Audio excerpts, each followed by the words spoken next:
Hello friends, welcome to my channel success fibre classes. आप सब कैसे हैं? आई होप सो आप सब अच्छे होंगे। तो एस्टेट के अंदर मैंने आपको डाइजेस्टिव सिस्टम टॉपिक है वो शुरू कराया था।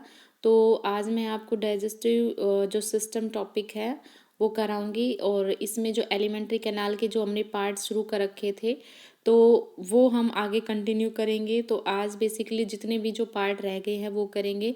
जितना इस वीडियो के अंदर कवर हो पाता है मैं उतना करूँगी। वीडियो को मैं ज़्यादा लंबा नहीं रखूँगी। बहुत से बच्चे बोल रहे हैं कि वीडियो का टाइम इंक्रीज़ कर दो। तो देखो, ज़्यादा वीडियो लंबी रखने से क्या होता है कि थोड़ा बोरियत से फील होने लगती है ना। तो इसलिए मैं मतलब जितना टाइम आपको इस वीडियो में लगेगा उतनी ही अगर मैं दूसरी वीडियो प्रोवाइड करा दूँगी, ठीक है, तो वो ज़्यादा इंटरेस्टिंग लगेंगी, है ना। और दूसरा, ज़्यादा से ज़्यादा चैनल को शेयर कीजिए, लाइक कीजिए। मैं आप लोगों के लिए इतना एफर्ट कर रही हूँ, ठीक है, तो उसके लिए प्लीज़ मेरी मेहनत को देखते हुए चैनल को ज़्यादा से ज़्यादा शेयर कीजिए, ताकि वो बच्चे जिनके पास में मतलब पैसा नहीं है, जो बैच वगैरह नहीं ले सकते, क्योंकि यूट्यूब पे आजकल हर कोई जनरल पार्ट की प्रिपरेशन कराता है, क्योंकि उसमें एफर्ट कम लगते हैं, है ना। बस 10 क्वेश्चन आपको करा देंगे, सब्जेक्ट कोई भी नहीं करा रहा। और जब तक कि एस्टेट में आप सब्जेक्ट नहीं करोगे तो काम नहीं चलेगा, ठीक है।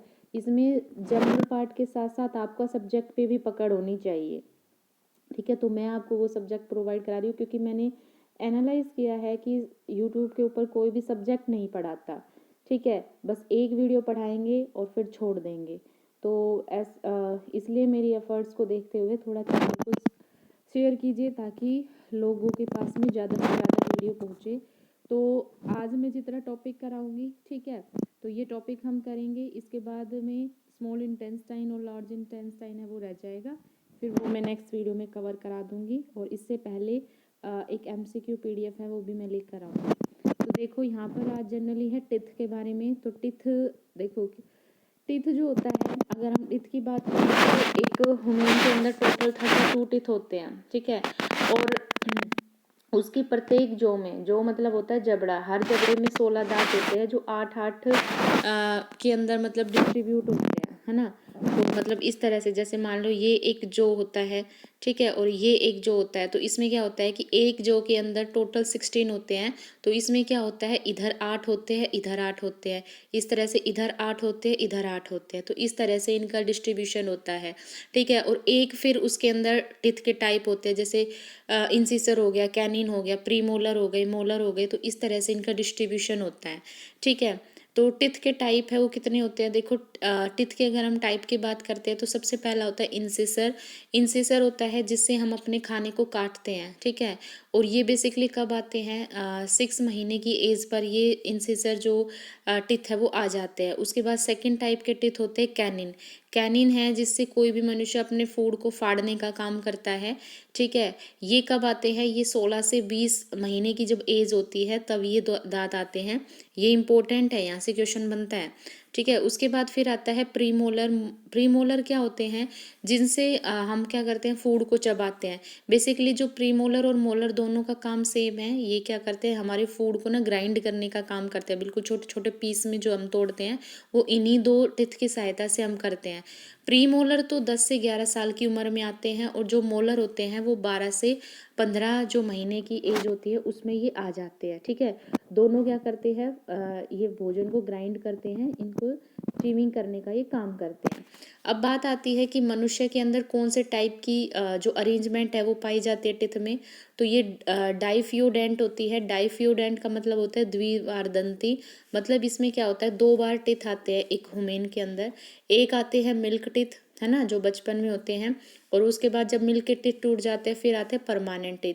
तो अगर आपसे पूछे कोई कि मनुष्य में कौन से टाइप की अरेंजमेंट होती है, तो डिफियोडेंट होती है, ठीक है। और दूसरा कौन सी होती है, हिट्रोडोंट होते हैं। हिट्रोडोंट का मतलब होता है जब विभिन्न विभिन्न टाइप के दांत पाए जाते हैं। तो अभी मैंने आपको बताया कि 4 टाइप के होते हैं, इंसिसर, कैनिन, प्रीमोलर और मोलर। तो इसका मतलब डाइफियोडेंट के साथ साथ हेट्रोडोंट भी ये होती है। उसके बाद फिर आता है डेंटल फॉर्मूला। डेंटल फॉर्मूला क्या होता है, ये होता है 2 1 2 3 अपॉन में 2 1 2 3, ठीक है। और इसको मल्टीप्लाई करते हैं 2 से। इसका क्या मतलब होता है, देखो सबसे पहला आता है इंसिसर, फिर आता है कैनिन, ठीक है, फिर आता है प्री मोलर और फिर आता है मोलर। तो मैंने क्या कहा था कि प्रत्येक जबड़े में 16 दांत होते हैं और वो 8-8 में डिस्ट्रीब्यूट होते हैं। तो अगर मैं इस एक 8 की बात करती हूँ, एक इसकी क्वाड्रेंट की बात करती हूँ, तो भाई ये 4 क्वाड्रेंट हो गए ना, 1 2 3 4, ठीक है। तो अगर मैं एक क्वाड्रेंट की बात करती हूँ, तो एक क्वाड्रेंट में जो इंसिसर होते हैं वो 2 होते हैं, कैनिन होता है वो 1 होता है, ठीक है। और जो प्रीमोलर होते हैं वो 2 होते हैं, और मोलर कितने हो गए, 3। तो ये एक क्वाड्रेंट में हो गया, ठीक है। 2 इंसिसर होते हैं, एक कैनिन होता है, 2 प्रीमोलर होते हैं, और मोलर कितने होते हैं, 3 होते हैं, ठीक है। तो इस तरह से फिर दूसरे क्वाड्रेंट में ये होगा। तो टोटल की अगर हम बात करें कि टोटल कितने होते हैं, तो अगर आपसे पूछा जाए कि ह्यूमन बॉडी में टोटल मोलर टिथ कितने होते हैं, तो टोटल कितने हो गए, 12, क्योंकि भाई एक क्वाड्रेंट में कितने होते हैं, 3। तो यहाँ पे हमने 4 क्वाड्रेंट पढ़े थे, तो 4 से मल्टीप्लाई करते हो कितना हो जाएगा, 12। यानी अगर एक ह्यूमन के अंदर हम मोलर टिथ की बात करते हैं तो टोटल 12 मोलर टिथ होते हैं। और ये रीड के अंदर ये क्वेश्चन पूछा गया था, ठीक है। बहुत से बच्चों ने इसका गलत किया था। उसके बाद अगर हम कैनिन की बात करते हैं, तो देखो मैंने बताया कि कैनिन में क्या होता है, 1, मतलब एक जो क्वाड्रेंट है उसमें 8 होते हैं। तो अगर मैंने बोला कि भाई 4 क्वाड्रेंट होते हैं, तो इसका मतलब ये क्या हो जाएगा, 4। तो 4 कैनिन होते हैं। इसी तरह से 8 इंसिसर होते हैं और 8 ही क्या होते हैं, प्रीमोलर होते हैं। लेकिन अगर आपसे क्वेश्चन ऐसे पूछा जाए कि एक जो के अंदर कितने मोलर टिथ होते हैं, तो एक जो के अंदर कितने हो जाएंगे, तो एक जो का मतलब होता है एक जबड़े में 2 ही तो होंगे, ठीक है। एक जबड़े में 2 ही पार्ट होंगे, एक ये पार्ट एक ये पार्ट, ठीक है। तो इसमें अगर आपसे मोलर पूछा जाए तो एक क्वाड्रेंट में 3 होते हैं, तो 2 में कितने हो जाएंगे, 6। तो ये क्वेश्चन कैसे भी पूछा जा सकता है, आप इसको ध्यान रखना, ठीक है। उसके बाद आता है फेरिंक्स, ठीक है। टिथ से अगला पार्ट आता है फेरिक्स। फेरिक्स क्या होता है, इसकी लेंथ होती है 12 सेंटीमीटर। फेरिक्स के ना 3 पार्ट होते हैं, नासोफेरिंक्स, ओसोफेरिक्स और लैरिनोफेरिंक्स, ठीक है। लैरिनोफेरिंक्स का मतलब होता है जब फेरिंक्स हमारी लैरिंक्स से अटैच होती है, तब ये क्या करती है, कोई भी जैसे हम साउंड प्रोड्यूस करते हैं, तो साउंड में क्या होता है, एक टाइप का गूंज होता है ना, तो वो कौन सा पार्ट प्रोड्यूस करता है, वो लैरिनोफेरिंक्स करता है। ये इतना इम्पोर्टेंट नहीं है, ठीक है। अब बस इसका आपको इतना याद रखना है कि ये जो हवा होती है, एयर होती है, और जो फूड होती है, उसके लिए कॉमन पैसेज का काम करती है, मतलब इनका कॉमन रास्ता होता है, ठीक है। उसके बाद क्या होता है, अब इसका काम क्या होता है, जो भी हम खाना खा रहे हैं उस फूड को ये हमारी जो फूड पाइप है उस तक पहुंचाने का काम करती है। अब इसमें जो इम्पोर्टेंट चीज़ है वो होती है ये एपिग्लोटिस। एपिग्लोटिस क्या होती है, जो लैरिक्स होता है, लैरिक्स होता है ना जिसको हम तांतवा कहते हैं, तो उसके ऊपर क्या होता है, एक एपिग्लोटिस होता है।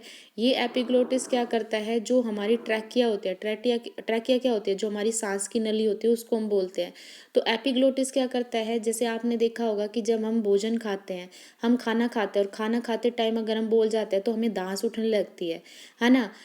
तो ये क्या काम करता है एपिग्लोटिस, जब हम खाना खाते हैं तो ये जो हमारी सांस की नली होती है उसको ढक लेती है, क्योंकि अगर सांस की नली में खाना चला जाता है तो क्या होता है, धांस उठने लगती है, ठीक है। तो ये एपिग्लोटिस क्या करेगी, उस टाइम ट्रैकिया को ढक लेगी, हमारी सांस की नली को ढक लेगी और हम आराम से खाना खा लेंगे। इसलिए बोलते हैं कि खाना खाते टाइम बोलना नहीं चाहिए, क्योंकि जो खाना होता है वो ट्रैकिया में चला जाता है, क्योंकि उस टाइम एपिग्लोटिस अपना प्रॉपर काम नहीं कर पाता, ठीक है। उसके बाद फिर आता है ओसोफेगस। ओसोफेगस को फूड पाइप भी बोलते हैं। ये 25 सेंटीमीटर लंबी होती है। इसका काम क्या होता है, बेसिकली ये फूड को स्टमक में पहुंचाता है, ठीक है। और कौन सी मूवमेंट होती है, ये इंपॉर्टेंट है, इसमें होती है पेरिस्टालिस मूवमेंट होती है। इस मूवमेंट के जरिए ही जो फूड होता है ना, उसको धक्का लगता है और वो फिसलता हुआ किस में जाता है, स्टमक के अंदर जाता है, ठीक है। उसके बाद फिर आता है स्टमक। स्टमक क्या होता है, स्टमक जो होता है ये जे शेप का होता है, और हमारे स्टमक में जो फूड होता है वो 3 से 4 घंटे है वो रह सकता है ना। मतलब जो हम खाना खाते हैं तो वो हमारे स्टमक में 3 से 4 घंटे रहता है। और अगर आपसे पूछा जाए कि एलिमेंट्री कैनाल का सबसे चौड़ा वाला पार्ट कौन सा होता है, तो वो होता है स्टमक ही होता है, ठीक है। स्टमक के अंदर क्या होती है, गैस्ट्रिक ग्लैंड प्रेजेंट होती है, और इस गैस्ट्रिक ग्लैंड में क्या होता है, गैस्ट्रिक जूस होता है, ठीक है। गैस्ट्रिक जूस ये सेक्रिएट करती है, ठीक है। अब उस गैस्ट्रिक जूस में फिर क्या होता है, एंजाइम्स होते हैं, वो मैं आपको आगे बताऊंगी। फिर दूसरा है कि क्या कि जो स्टमक होता है उसमें क्या होता है, जो हमारा कार्बोहाइड्रेट होता है ना, उसका डिकम्पोजिशन नहीं होता, क्योंकि कार्बोहाइड्रेट तो कहाँ हो गया, जो हमारी सलाइवा थी उसमें, सलाइवा में अमाइलेज एंजाइम था उसने कर दिया था। अब इसका क्या काम होता है, ये क्या करता है स्टमक, इसके अंदर सिर्फ प्रोटीन का डिकम्पोजिशन होता है, ठीक है। प्रोटीन जो होता है वो टूटता है स्टमक में अंदर, और कौन तोड़ता है, एक एंजाइम करता है, वो जो मैं आपको आगे बताऊंगी। अब जो फूड होता है, ठीक है, जो पल्प लाइक फूड होता है ना, सलाइवा क्या होती है, फूड के साथ मिक्स होती है, तो हमारा फूड क्या होता है, गीला गीला सा हो जाता है। फिर ये स्टमक में जाता है तो उस फूड को बोलते हैं काइम, ठीक है, उसको क्या बोलते हैं, काइम हम बोलते हैं। उसके बाद स्टमक जो होता है इसके 3 पार्ट होते हैं, कार्डिक पोर्शन, ठीक है, जिससे ओसोफेगस स्टमक से कनेक्ट होता है, वो कार्डिक पोर्शन होता है। एक होता है पाइलोरस और एक होता है फंडस, ये 3 पार्ट होते हैं।